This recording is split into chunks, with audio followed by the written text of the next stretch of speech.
So good morning, everybody. We just want to say thank you so much for your support through prayer, and also just thank you for this time for us to be able to share about the experiences that we had in Eswatini.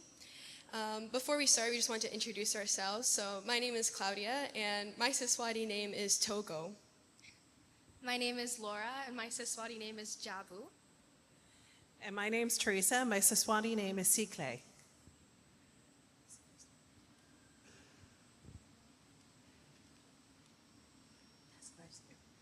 Okay, so we are going to be sharing about 3 different main themes that we did on our mission trip. So the first one is task force visits. So during this project, we went to go visit people in the villages and communities that were dealing with some type of medical illness or disability. Some of them had cancer, some had back injuries or foot injuries. So we got to visit them in their homes. We got to pray over them and just talk to them about their life, what they were going through. Sorry. We got to visit them in their homes, pray over them. We got to sing praise and worship songs with them as well.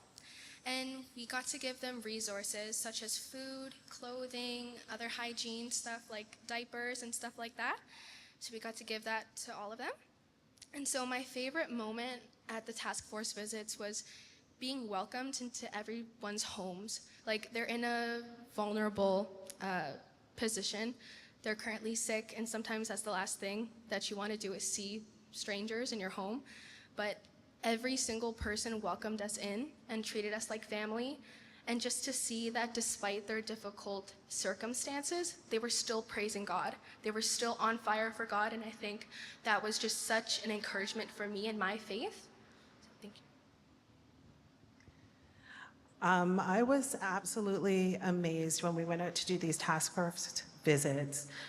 Being a nurse and watching the nurses work over there, they would go and see sometimes 20 people in a day to support them. And when they went house to house to check on them, give them their medication, do some vitals, they did not get paid for any of this. They did this because they are part of a community, and these community members are their family. I couldn't even imagine, like, just the radical generosity of the time and the knowledge and the skill that they had was inspiring. And I believe for me, the most impactful thing that I was able to see is just like the gratefulness and the praise that they were able to bring. So just how Laura was talking about how a lot of them had maybe more physical injuries or they were dealing with a lot of things, they made the effort to come outside to meet us because they were so excited to see people from across the sea from Canada. And each place that we were able to visit, we were able to bring resources, and everyone was able to give one kind of thing, like, oh, here's some flour or here's some soap.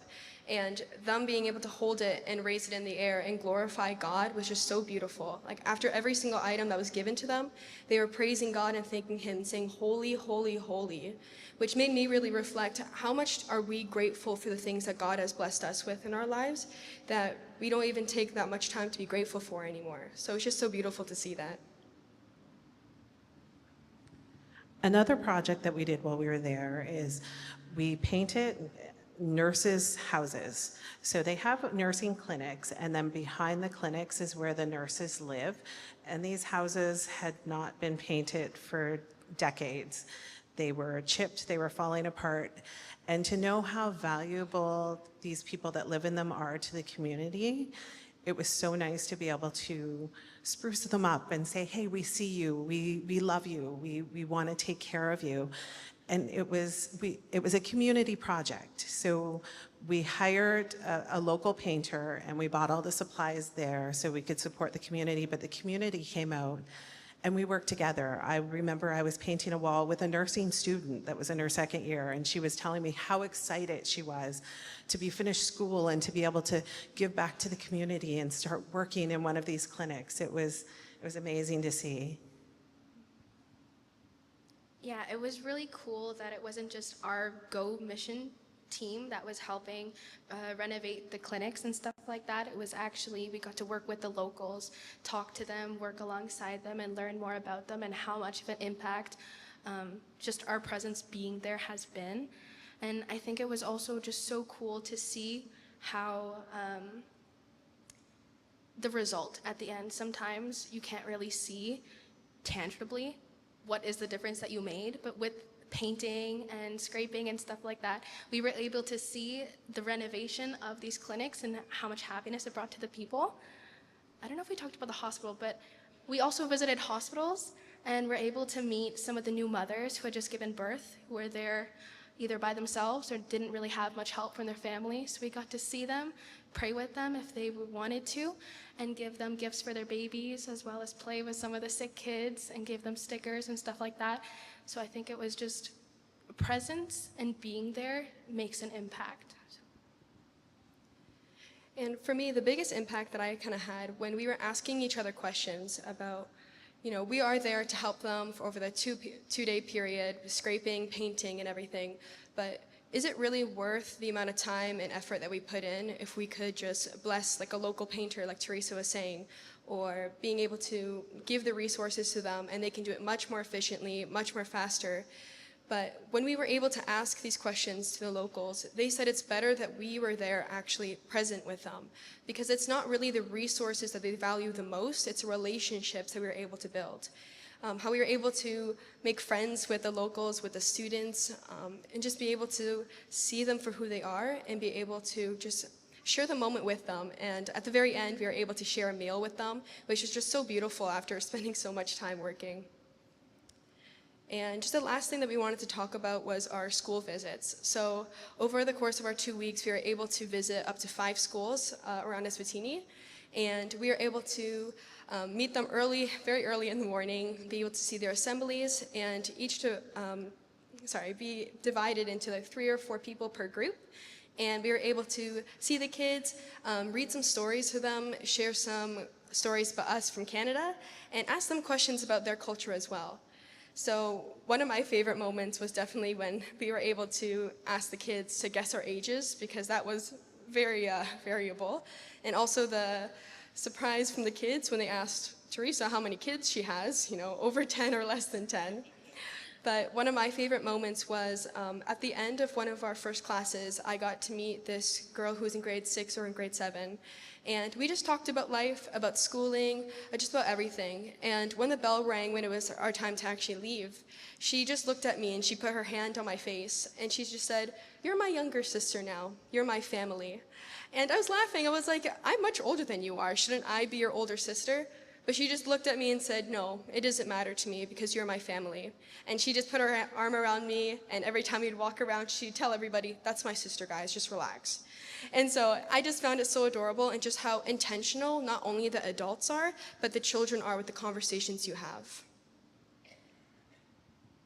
So we were able to read like 3 or 4 books per classroom, and I think just the kids' reaction to the simple stories that we might take for granted here was just so drastic. Like, I've never seen kids be so excited just to read a book.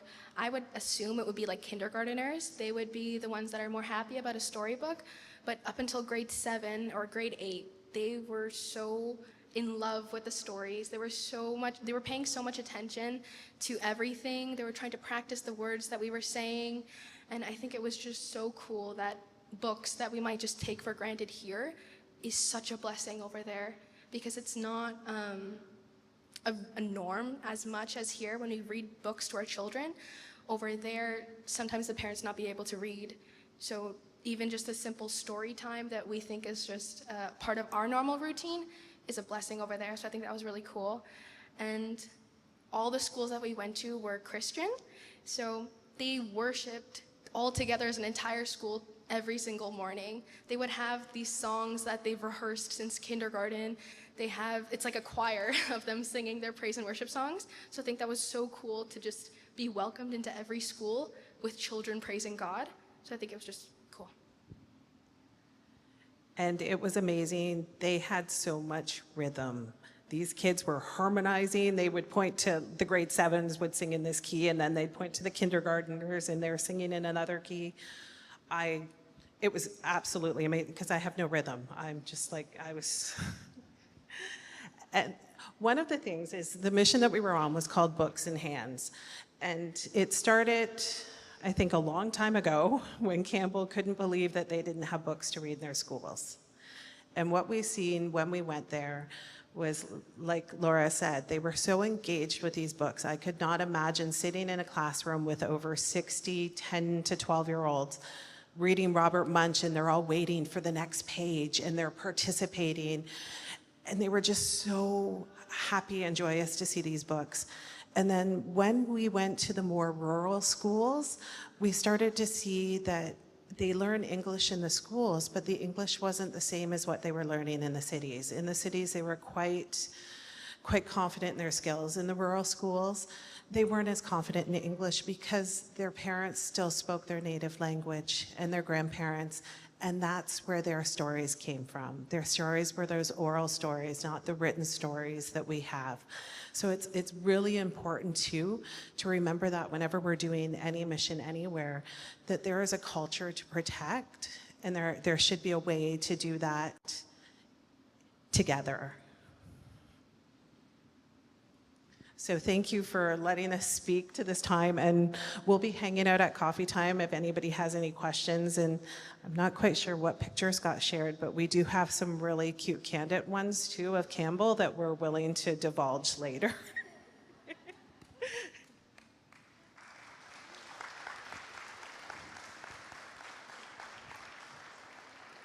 So it became like a running joke with our team. Jesse, if you can go back one of the slides that has like the massive burger beside me, I'll address the elephant in the room with this one here. Every once in a while, we go to a place that has some variants in like what they offer for food. And so they had like this is called like the Big Daddy Burger. And I thought it wouldn't be as big as what it was. And this was like the rhythm of the entire trip. I kept ordering food that I thought would be one size and ended up being a completely different size. And for those asking, yes, I did finish the burger. But yeah, we're not clapping for that. But it's moments like those, we can go off of that, Jesse, now. It's moments like those that do help with the team in some degree of just being able to have some humor in these things and having those awkward moments before they all get to like fat shame me. It's awesome, I love it. But like it's in these moments where you start to realize like the relationships that can be built on these teams. And so leading up into this trip, I was really moved towards just reading more of Nehemiah and preparing our study to be about Nehemiah. And so we as a team did devotionals every single night on the book of Nehemiah. And then we also offered some prayer devotionals here for those that wanted to partner with us in the church and within the celebrations context, but also within the Nazarene context, which is a denomination that we partnered with. And it was just really cool seeing how God has been moving through that. And so today we're going to be highlighting just the first 3 books of Nehemiah and kind of how that fits into the framework of this trip. And so, again, only the 4 of us went from Celebration Church, but there's 13 of us that left, 14 including our combine driver. And my mom is a mother of 6, and her name's Mark. She came here about a month ago to come share. And she has like the really worrisome of losing her people. And so we had to count every single time we got in the car, 1 through 13. And you would think with all of us being adults, except for one 13-year-old, that we'd be really good at this. We were not. And so I'm glad that we were all able to come back. But even throughout this thing, there's a central point of what God is actually doing and how we are invited to partner with him. And so it's about recognizing that God is already at work in the world. And every once in a while, he graciously invites us to join him in what he's doing. So we can hear stories like how we heard from Laura, Theresa, and Claudia this morning about what they're doing. And I think that invokes the question for us is like, what should I do or what should we do in this season? Maybe some of you are thinking like, man, I would love to go on a trip like that someday. Or others are maybe thinking like, I would never want to go on a trip like that one day, but guess what? That might happen to you. And so then we also ask the questions like, how can we support these trips? How can we support what God is doing? And so because we've been reading Nehemiah, I think his response challenges us to ask some different questions. Questions like, Lord, where are you already at work? And how are you inviting us? How are you inviting Celebration Church? How are you inviting me to join in what you are doing? And I think that's what I want my prayer to be for you as an individual, for us as a church. And we've already been walking through this season. I've been chatting with some people, but like, what is next? Eswatini, this is one thing, but what's next? What is God doing? Steve shared about how we have different missionaries that we can be supporting. There's different organizations that we can be supporting. But what is God actually calling us to next?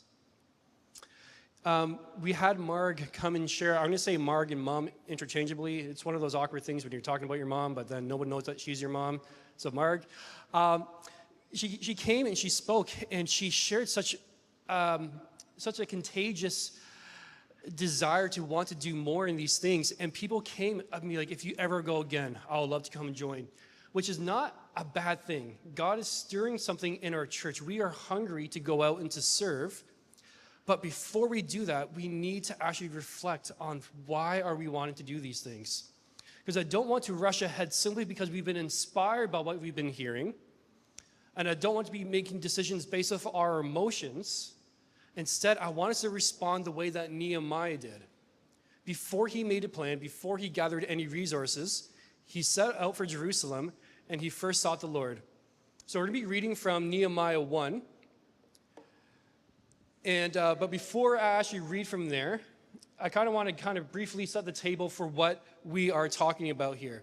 So Nehemiah isn't a builder by trade. He's not a soldier. He's not even an engineer. He's a cupbearer, a trusted official serving in the place of the most powerful empire in the world in that time frame. So by all appearances, he has a very secure life and a comfortable life. But while he was in Persia, his heart was with God's people in Jerusalem. And so we see this is that the nation of Israel had become conquered by Babylon many years earlier. Jerusalem has been destroyed. Its walls have been torn down. Its gates were burned, and many of God's people had been taken into exile. Years later, they returned. They had started to rebuild the temple, but the city itself was still vulnerable.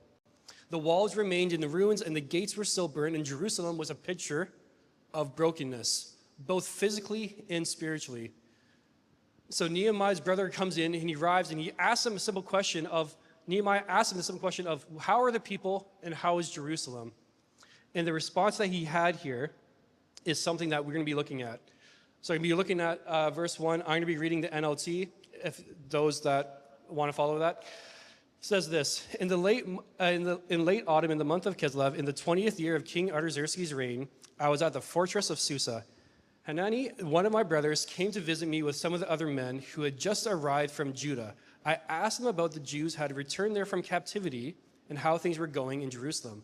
They said to me, things are not going well for those who returned to the province of Judah. They are in great trouble and in disgrace. The walls of Jerusalem have been torn down, and the gates have been destroyed by fire. When I heard this, I sat down and wept. In fact, for days I mourned, fasted, and prayed to the God of heaven. Then I said, O Lord, God of heaven, the great and awesome God who keeps his covenant of unfailing love with those who love him and obey his commands, listen to my prayer. Look down and see me praying night and day for your people Israel. I confess that we have sinned against you. Yes, even my own family and I have sinned. We have sinned terribly, not by obeying the commands, decrees, and regulations that you have given us through your servant Moses. Please remember what you told your servant Moses. If you are unfaithful to me, I will scatter you among the nations. But if you return to me and obey my commands and live by them, then even if you are exiled to the ends of the earth, I will bring you back to the place I have chosen for my name to be honored. The people you rescued, your great power and strong hand are your servants. O Lord, please hear my prayer. Listen to the prayers of those who delight in honoring you. Please grant me success today by making the king favorable to me. Put into his heart to be kind to me in those, and again, it says that in those days that I was the cupbearer. God, we just thank you. We thank you for your word. We thank you that we can read these things and be reminded of how faithful you are. We can be reminded of no matter what season we are in, that God, you are with us. And so God, as we go into this message, as we start to read more of your word, may you just open up our hearts, God, and may you just allow your truth to set in and to speak to us today. Pray this all in your name. Amen. So the first point for those that like to do your points is God opens our eyes. So one of the things that stands out to me in this chapter is everything begins with the simple question of how are the people and how is Jerusalem? He wasn't looking for this new project.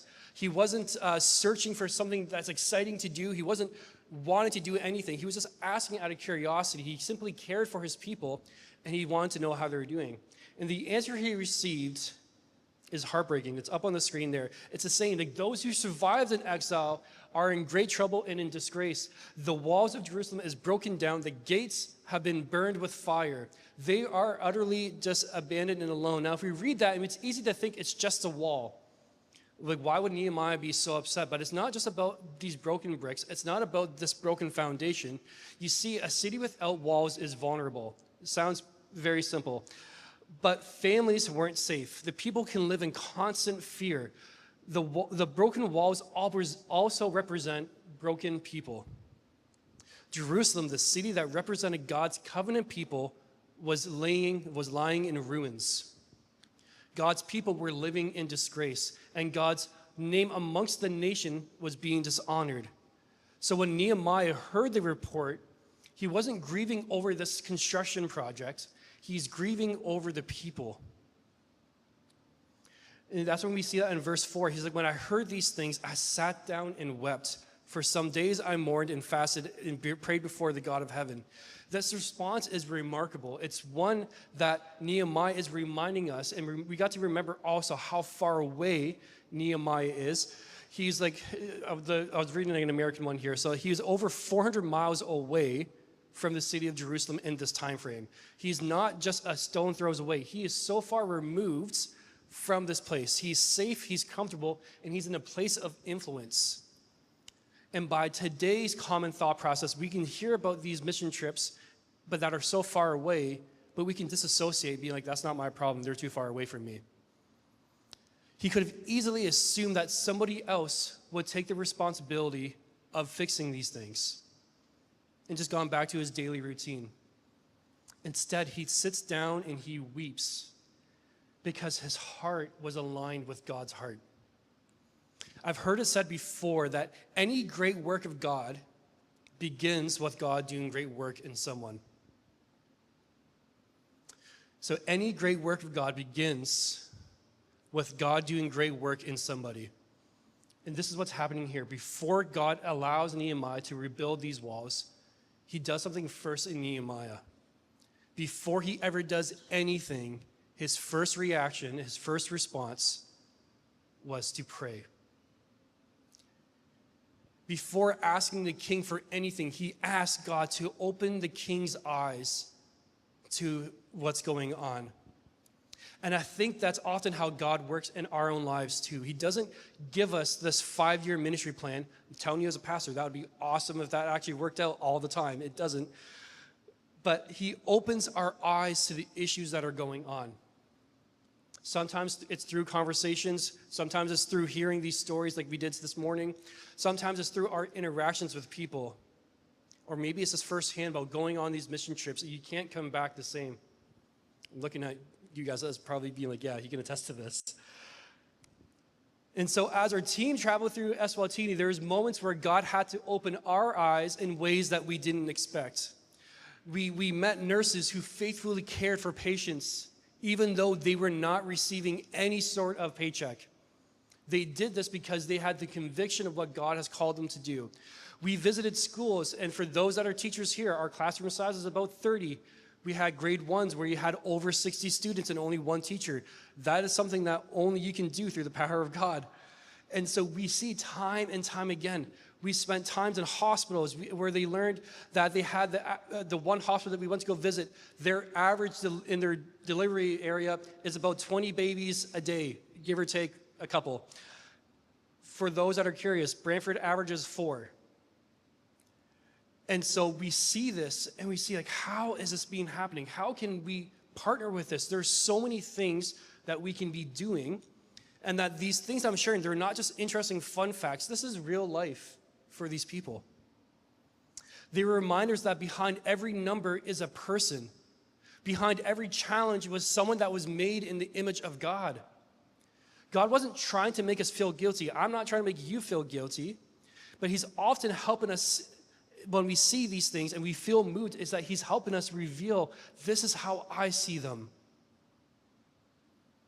Because before God changes what we can do, we need to look at ourselves and figure out how we need to change to be more in alignment with what God is doing. So maybe before asking, Lord, what do you want me to do? I think we need to ask first, what do you want me to see? What do you want me to do through that after I've gone through that process?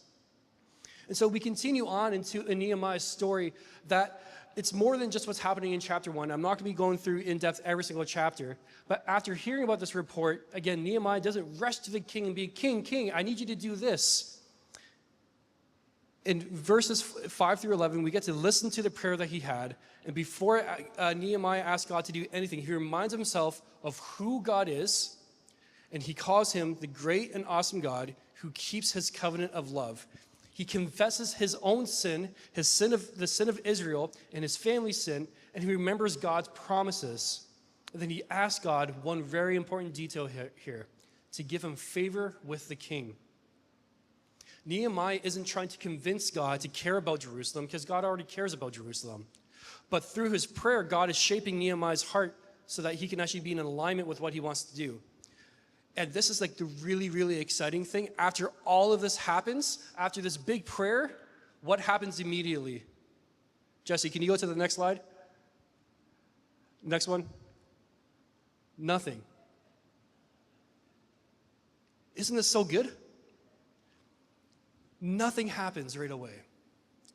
Chapter 2 begins by telling us that it was the month of Nisan. So that's about 4 months after the events of what we read in chapter 1. Nehemiah continues to faithfully serve as the king's cupbearer. The walls are still broken. Jerusalem is still vulnerable. It's still in disgrace. It's still ashamed. From Nehemiah's perspective, it seemed like nothing was happening. But God was working through prayer and through fasting. So one day, King Artaxerxes noticed that Nehemiah was troubled and asked him what was wrong. Nehemiah, again, didn't just jump, being like, yes, let me answer your question right now. He quickly prays and be like, God, what do you want me to share? So he shares one final and silent prayer, and then he shared the burden that God had placed on his heart. If I were to read chapters 1, 2, and 3, we're going to be here for a really, really long time, so I'm skipping over 2 and 3 if you're curious as to why I'm not reading right now. And so he asked if he could return to Jerusalem to rebuild the city. And miraculously, the king says yes. Not only did he grant permission, but he also gave Nehemiah letters for safe passage through the provinces, because again, it's a 400-mile trek. It's not an easy journey. And he ordered timber from the king's own forest to be supplied for the rebuilding of the project. This costed the king something as well. So when Nehemiah reflects on everything that happened, he doesn't point to his own courage or his planning or even to the king. In Nehemiah 2:8, this is what it says, and because the gracious hand of my God was on me, the king granted my requests. So Nehemiah recognized that behind the decisions of the earthly king was a gracious hand of the sovereign king. Long before Nehemiah saw this opportunity, God was preparing the way. And again, we experienced this also when we were traveling to Eswatini. This is where sometimes being in leadership can be a lot of fun, but can also be a lot of stress. Before we left, we had a major problem. And it's something that we couldn't necessarily share with the team because we didn't want the team to be panicking either because we couldn't change the circumstance. So in Eswatini, their currency is Rand. It's about a 1-to-10 ratio. And so we needed $20,000 Canadian to be converted into Rand. Somehow in the process, when we did this, only $2,000 got converted. Now, all of that money was how we paid for our lodging, how we paid for our travel. Everything that we could have had to find a cost for was all coming through this lump sum of the $20,000 Canadian. We discovered that mishap happened a week before we left. And my mom, she called me, she was crying, which is totally fair. And I was like, what are we supposed to do? How can we do this? And so immediately, we just started trying to work this out. We tried calling everyone that we knew. And again, we kind of had to keep this between the two of us because we didn't want the rest of the team to be panicking about, oh my goodness, what am I getting myself into? Because that would have happened. And so we left Ontario with $2,000 in hand and just praying fiercely because we couldn't make anything work on our own end. And this is where I'm so glad that we have a God who is across the globe, and we have partners and we have brothers and sisters in Christ, and within the Nazarene Church especially, they have different sections of the church that you can give finances to. So the Ontario district was able to transfer funds from one place to another, and then it became an issue of like, okay, well, how do we get the money for us because we don't have a bank account in Eswatini? So then all this money had to get transferred over to one person who's basically our walking ATM at that point, which was great because it made things way easier for bartering and things like that. But there is nothing left for us to do in trying to prepare these things. We literally have to give everything over to God, being like, God, if you want this to work, you have to make it work. This can only be done through your sovereign hand, through your grace, and your grace alone. And that happened when we got that money. It was a week after we've already been on the ground. And I think we even made the purchases for all of the painting supplies before we had that lump sum of money. Paint's expensive. So a lot of our money was gone right away. And so we were literally just wondering, man, how is God going to make this work? And so we realized this, though, is that we thought we were waiting for God to act, but he was already gone before us, working behind the scenes. Just as God was preparing the heart of the king before Nehemiah ever stood before him, he was already working through people and circumstances that we couldn't yet see. Your prayers for our team, people within the Nazarene Church, while we were in the plane just calling frantically to make this thing work, is that this is one of the greatest encouragements of this passage, is that God is often working long before we can even recognize it. He prepares his people, he prepares the circumstances, and in his perfect timing, that's when he opens the door for us. Our calling is not to force doors open, it's to faithfully seek him. It's to trust in his timing to walk through the doors that he graciously opens. So that leads me into my third point here. So the first point was God opens our eyes. Second one is God opens doors. But the third one here is that God builds through his people. By the time we arrive at Nehemiah 3, everything's kind of in place. God has opened Nehemiah's eyes to his people. He's opened up the door through the king Artaxerxes to make this work. And Nehemiah has returned to Jerusalem. But God's work isn't finished when the doors open. There's actual tangible work to be done. The question now becomes, how is God going to rebuild this wall? If this is where sometimes when you read the Bible, it gets really awkward at times, and it really, in the fear of this being recorded, it can sound really boring at times when you get to a book like Nehemiah 3, because if you were to open it up to your Bible right now, it's just names. And so it's easy to look at this being like, I can skip this, I don't need this. But we miss things when we do that. Nehemiah gives us an entire chapter of names. He includes every name for a reason. This chapter could have been summarized in a few lines. Nehemiah had help. Done. That's Nehemiah 3. But it's not what it reads. Instead, it gives us the entire chapter of names. That's because God values his people. As you read through the chapter, you notice something remarkable. You can go to the next slide here, Jesse. Is that this wall was not rebuilt by builders. Priests began to work. Goldsmiths left their workshops. Perfumers laid down their trade. Rulers, merchants, temple servants, families, even the daughters of Shalom all joined the work. Many simply repaired sections of the wall closest to their home. There's something about that we can take away, that we are called to be here in Brantford. How can we rebuild Brantford? It doesn't always have to be overseas. None of them could have rebuilt Jerusalem by themselves, but together under God's gracious hand, they accomplished what none of them could do alone. And there's one more detail that's easy to miss. You can go to the next slide there, Jesse. Is that as I was studying this chapter this week, I noticed that in the 32 verses of Nehemiah 3, there's over 40 names, depending on what translation you're reading, there's over 40 names that are mentioned. And the phrase next or next to appears 19 times. So that would be like the Kellys are next to the Stahlbaums, who are next to insert your family name here, who's next to insert your family name here. It is giving you a list being like they're working together on these things. It's not accidental. Nehemiah is saying, don't miss this. When I talk to my youth and I try to share with them, if the Bible is repeating something a lot in one chapter, that's like a red flag for you, being like, pay attention to this. It's actually really important.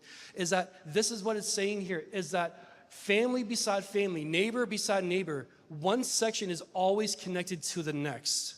Person after person, until together, collectively, through their work, the wall stood complete. See, God accomplishes his work through ordinary people faithfully serving alongside one another. So one of my favorite moments of this entire trip, I think you can go to the next slide there, Jesse. You can leave it there, yeah. Wasn't going to the schools, it wasn't going to the hospital, it wasn't partnering with the HIV/AIDS task force. Those were all great experiences. But it happened around a dinner table right here. This is one of our final evenings. This is the evening where we gathered, we sent out a message to everybody that we've been in contact with throughout the 17 years. So this trip started in 2009. The real mission of Books in Hand started in 2010. And from that, we've been faithfully going. I say we as if I've been going every single time. It's not me. My mom, Mark, has been going faithfully 14 times out of the 17 years. There has been a mission trip going down there. You can imagine the relationships that have been built through this time frame.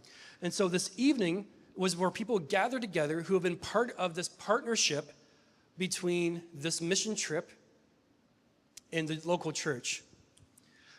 So around this table sat former Combi drivers, so our drivers who go bring us place to place.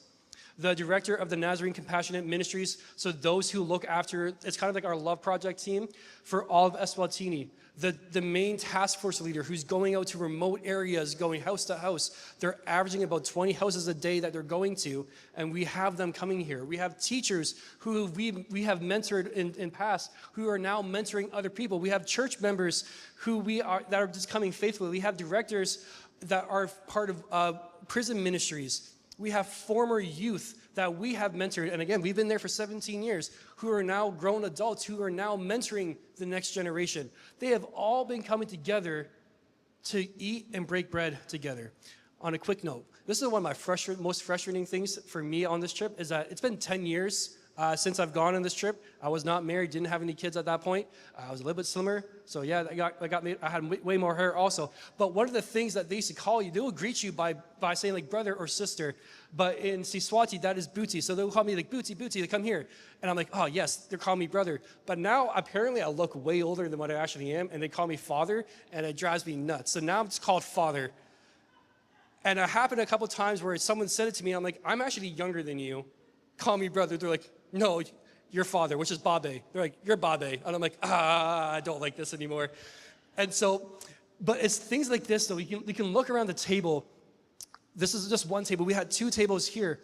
And we looked around the room and we realized that we're not just celebrating one trip. We're celebrating 17 years of God's faithfulness through ordinary people who simply kept saying yes. And I say simply very loosely. It's not a simple yes. But during this evening, we had a man named Senzo who stood up and he wanted to share his story. So back in 2012, we met him kind of beforehand, but in 2012, this is when we really got to meet Senzo and got to know him well. He was living in a one-room home with 3 other people. He had a child at this point. He was preparing to get ready for marriage. And he shared that he reached this point in life where he felt like he couldn't go on anymore. He considered taking his own life. He had everything planned out. He went out the one night, and on a whim, he gave my mom a phone call. He gave Mark a phone call. She listened to him, she encouraged him, and she prayed with him, and she called all of the other guys that we knew, be like, can you just go and find him? And so looking back, he believes that God used that conversation to save his own life. But today, God has blessed Senzo in remarkable ways. He's just one person, but there's many stories that are similar to this. He has helped provide running water. So this man who grew up in poverty, who had nothing, is now one of the wealthiest people in Eswatini. So but he does not forget where his roots are. He does not forget who God actually is. He has helped provide running water to more than 20 schools. He's invested generously into his local church, commissioning them to go and to raise the next generation. And that evening, without anyone asking him to, he actually invited us all over. He's the one that planned this with my mom. He wanted everybody to come. He wanted to celebrate everyone. And he's like, I'm going to pay for this because I want to bless you guys because of what you have done for us. And so this is where we start to realize that this is a partnership. It's not just a mission trip that's going. His expression of gratitude for those who faithfully invested for years in his life. For 17 years, we've been walking with him. And the same can be said for so many other people. So I listened to the story, and I can't help but think about Nehemiah 3. My mom had no idea what God would do through one phone call. Ontario teams, like from the Nazarene Church, who faithfully returned year after year after year, had no idea what fruit God was producing. Like the people in Nehemiah 3, they simply served where God has placed them. None of them knew the whole story. They simply trusted God with the section that was given to them. That's how God works. The people in Nehemiah 3 probably never imagined that in thousands of years later, we'd still be reading about what they have done. We would still be reading their names in the Bible. These people aren't famous, but they simply repaired the section of the wall that God entrusted to them. And that's how God is building his kingdom today. So not everyone is called to go to Eswatini, but every follower of Christ is called to faithfully serve where God has placed them. So some of us will go, some of us will just be praying, giving, financially, teaching, mentoring, encouraging, quietly serving, and never being acknowledged. The goal is to never be remembered. The goal is that God's kingdom would be built. That's exactly what God's still doing today. The same thing that we read in Nehemiah is that he's still building his church through ordinary people like me and you, who faithfully just say yes. So as we've walked through Nehemiah, we see a God who opens our eyes to the needs around us. We see a God who prepares the way before us. And we see a God who delights to accomplish his work through ordinary people who faithfully respond to his call in partnership. So I want to ask you a final question here, is what is God inviting you to respond to? Perhaps it's God stirring your heart towards going into missions. Maybe that means you'll be joining a future mission trip, or maybe that means you'll become a missionary in the future. Maybe it means that you need to be praying more intentionally for the nations, for your church, for your friends, for your neighbors. Maybe it means giving so that other people can go. That's how the only reason why I was able to go is through the generosity of someone who had the conviction that I needed to go, and they paid for my entire trip. Without that happening, I would never be able to go. For others, God's invitation might be much closer to your home. It might be serving your neighbor. It might be mentoring one of the youth, one of the kids that's here. Maybe it's encouraging someone who's struggling that you know of. Maybe it's just taking that next step of obedience that he's been placing before you. This invitation can be even more foundational. Perhaps you've listened to these stories before, you've heard these things about God before, and you've now realized that you've never personally made that response to God yet. That you never made that response to have that relationship with Jesus Christ. Because before God calls us to participate in his work, he first calls us to himself. The greatest invitation this morning isn't to go on these mission trips, whether they be with Mighty Oaks to Thailand, or whether it be to Eswatini, or who else, where it might be. The greatest invitation that I can offer to you is to Jesus. So if you've never placed your faith in him, my prayer is today that you actually will have the courage to respond to that invitation. And if you find yourself that morning, whether you're watching online or whether you're here in person, we will love to speak with you after service. We will love to cover you with prayer. We will love to talk about what it means to actually follow Christ. And we've been focusing on the opening of Nehemiah, but this story is so much bigger than these first 3 chapters. The story of Nehemiah doesn't end with the rebuilt wall. The book continues with that. We discover that even a rebuilt wall cannot rebuild the human heart. It cannot actually rebuild the people. It's an ongoing process. But God's people still needed a greater redeemer. Ultimately, that's where the book of Nehemiah is really pointing us towards, is Jesus Christ. If today is that day where you can respond to him, then you can be welcomed to God's family. The table isn't for perfect people when we have communion here. It's for people who know that they need a Savior and are trusting in him. So if that's true for you today, I invite you to make that decision, to come forward faithfully and be like, may this be your declaration of those things. We invite you to join us as we remember what Christ has done for us, and that we can bring ourselves to the table humbly. So I'll invite those that are serving communion, and I'll invite the worship team. I'm always invite them way too early. I've purposely invited them way later this time so they're not just awkwardly looking at me. But throughout Nehemiah, we've seen God's faithfulness to his covenant people. And here at the Lord's table, we're reminded of this greatest expression of faithfulness. Before we ever served him, Christ gave himself for us. Before we ever took a step of obedience, he took upon the cross himself. The bread reminds us that his body was broken for us. The cup reminds us that his blood was poured out for us, establishing the covenant and making us one people in him. And so as we come to the table, let us remember that we don't earn a place in God's kingdom by what we do for him. We can only come forward because of what Christ has already done for us. And it's because of his grace that we now have the privilege of joining him and the work that he is doing together. So in a second, we're about to come forward and to partake in the elements.